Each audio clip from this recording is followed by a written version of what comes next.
اعوذ باللہ من الشیطان الرجیم بسم اللہ الرحمن الرحیم۔ اللہ تبارک و تعالیٰ کے نام سے شروع جو بڑا مہربان اور نہایت رحم کرنے والا ہے۔ اللہ تبارک و تعالیٰ قرآن پاک میں ارشاد فرماتا ہے کل نفس ذائقۃ الموت، کہ ہر جان نے موت کا ذائقہ چکھنا ہے اور قیامت کے دن اپنے اعمال کا بدلہ لینا ہے۔ پیارے دوستو، اس آیت کریمہ سے پتہ چلتا ہے کہ مرنے کے بعد ہر انسان سے حساب و کتاب لیا جائے گا، پھر چاہے وہ کافر ہو یا مسلمان، ہر ایک کو اس کے اعمال کے مطابق جنت یا جہنم میں داخل کر دیا جائے گا۔ لیکن کیا آپ جانتے ہیں کہ کچھ خوش نصیب لوگ ایسے بھی ہیں جو بغیر حساب و کتاب سیدھا جنت میں جائیں گے؟ اور کیا رمضان میں مرنے والا سیدھا جنت میں جاتا ہے؟ اور رمضان میں مرنے والے لوگوں کے ساتھ کیا سلوک کیا جاتا ہے؟ پیارے دوستو، آج کی اس ویڈیو میں ہم آپ کو بتائیں گے کہ رمضان میں مرنے والے کے ساتھ قبر کے اندر کیا سلوک کیا جاتا ہے، اور اس بات کے اندر کتنی سچائی ہے کہ رمضان میں مرنے والے سے حساب و کتاب نہیں لیا جاتا، وہ بغیر حساب و کتاب سیدھا جنت میں چلا جاتا ہے۔ اور اگر کوئی کافر رمضان میں مر جائے تو اس کے ساتھ کیا سلوک کیا جاتا ہے، اور حضور پاک صلی اللہ تعالی علیہ وآلہ وسلم نے رمضان میں وفات پانے والوں کے بارے میں کیا ارشاد فرمایا؟ پیارے دوستو، ان تمام تر سوالات کے جوابات قرآن و حدیث کی روشنی میں آج کی اس ویڈیو میں ہم آپ کو بتائیں گے، لہٰذا آپ سے گزارش ہے کہ ہماری اس ویڈیو کو اینڈ تک ضرور دیکھیے گا۔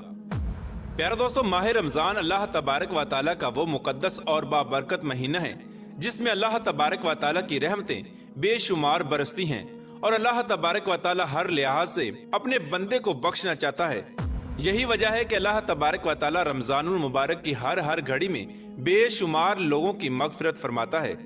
پیارے دوستو، موت ایک ایسی تلخ حقیقت ہے جس سے ہر انسان نے ہمکنار ہونا ہے، اور ہر انسان نے مرنے کے بعد اپنی اپنی قبر میں جانا ہے۔ حضرت عثمان غنی رضی اللہ تعالی عنہ جب بھی کبھی قبر کو دیکھتے تو اتنا روتے کہ آپ کی داڑھی مبارک تر ہو جاتی۔ کسی نے حضرت عثمان غنی رضی اللہ تعالی عنہ سے پوچھا کہ جب آپ جنت اور جہنم کا تذکرہ کرتے ہیں تب تو آپ اتنا نہیں روتے، اور قبروں کو دیکھ کر آپ رو پڑتے ہیں؟ تو حضرت عثمان غنی رضی اللہ تعالی عنہ نے ارشاد فرمایا کہ جناب رسول اللہ صلی اللہ تعالی علیہ وآلہ وسلم نے ارشاد فرمایا کہ قبر آخرت کی پہلی منزل ہے، اگر وہاں سے نجات مل گئی تو بعد کے سارے مراحل آسان ہو جائیں گے، اور اگر وہاں سے نجات نہ ملی تو بعد کی ساری منزلیں دشوار ہو جائیں گی۔ اور حضور اکرم صلی اللہ تعالی علیہ وآلہ وسلم نے ارشاد فرمایا کہ میں نے آخرت کے جتنے بھی مناظر دیکھیں ان تمام مناظر میں سے قبر کا منظر سب سے ہولناک ہے۔ پیارے دوستو، اس حدیث پاک سے پتہ چلا کہ قبر انسان کی آخرت کی پہلی منزل ہے۔ اگر کوئی اس منزل کو آسانی کے ساتھ پار کر لے گا تو باقی کی منازل آسان ہے، اور اگر کوئی قبر کی منزل کو طے نہ کر سکے گا تو باقی کا معاملہ اس سے بھی کہیں زیادہ دشوار ہوگا۔ پیارے دوستو، حضور پاک صلی اللہ تعالی علیہ وآلہ وسلم نے ارشاد فرمایا کہ قبر یا تو جنت کے باغوں میں سے ایک باغ ہے یا جہنم کے گڑھوں میں سے ایک گڑھا ہے۔ خوش نصیب ہیں وہ لوگ جن کے لیے قبر کو جنت کا باغ بنا دیا جاتا ہے۔ پیارے دوستو، رمضان المبارک کا مہینہ وہ مقدس مہینہ ہے جس میں مرنے والوں کی قبروں کو جنت کے باغوں میں سے ایک باغ بنا دیا جاتا ہے، جیسا کہ حضرت سیدنا عبداللہ ابن مسعود رضی اللہ تعالی عنہ سے روایت ہے کہ نبی کریم رؤوف الرحیم صلی اللہ تعالی علیہ وآلہ وسلم نے ارشاد فرمایا کہ جس کو رمضان کے وقت موت آئی وہ جنت میں داخل ہوگا، اور جس کو یوم عرفہ کے دن موت آئی وہ بھی جنت میں داخل ہوگا، اور جس کی موت صدقہ دینے کی حالت میں آئی وہ بھی جنت میں داخل ہوگا۔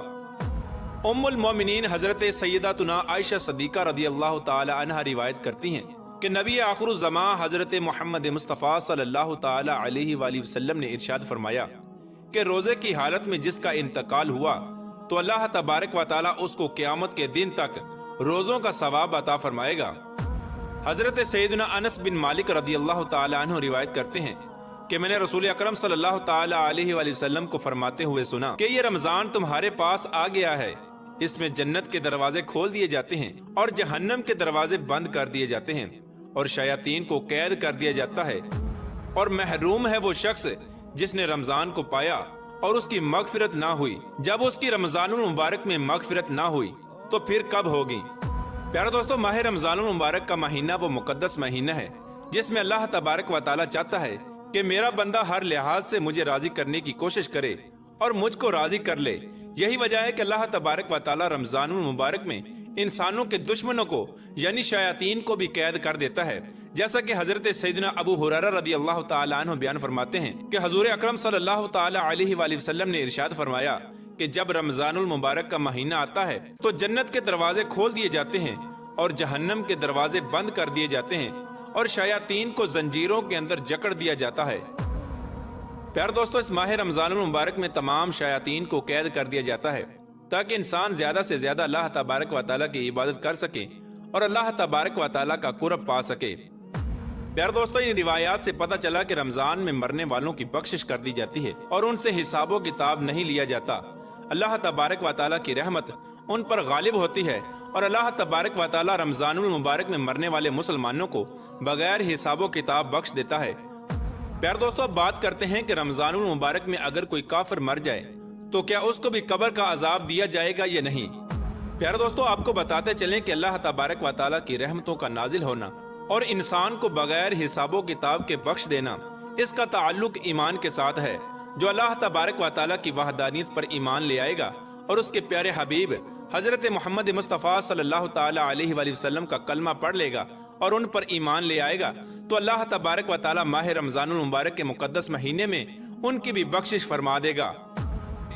اور جو لوگ کفر کی حالت میں مرے ان کو قبر کے اندر بھی عذاب دیا جائے گا اور جہنم کے اندر بھی ان کو دردناک عذاب دیا جائے گا۔ مغفرت کے لیے ایمان کا ہونا ضروری ہے۔ جو لوگ ایمان کی حالت میں مریں گے چاہے وہ گناہ گار ہی کیوں نہ ہوں، قیامت کے دن اللہ تبارک و تعالی حضور پاک صلی اللہ تعالیٰ علیہ وآلہ وسلم کی شفاعت کے صدقے ان تمام لوگوں کی بخشش فرمائے گا اور ان کو جنت کے اندر داخل کر دے گا۔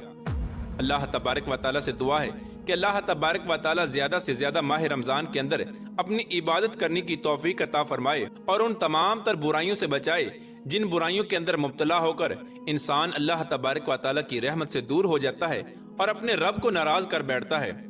یا رب العالمین، ہم تیری بارگاہ کے اندر پکی اور سچی توبہ کرتے ہیں۔ اس ماہ رمضان المبارک کے مقدس مہینے کے صدقے میں ہمارے تمام گناہوں کو معاف فرما اور اپنے پیارے حبیب حضرت محمد مصطفیٰ صلی اللہ تعالیٰ علیہ وآلہ وسلم کے صدقے ہماری بے حساب بخشش فرما اور ہمارا نام بھی جنتیوں کی لسٹ میں لکھ دے۔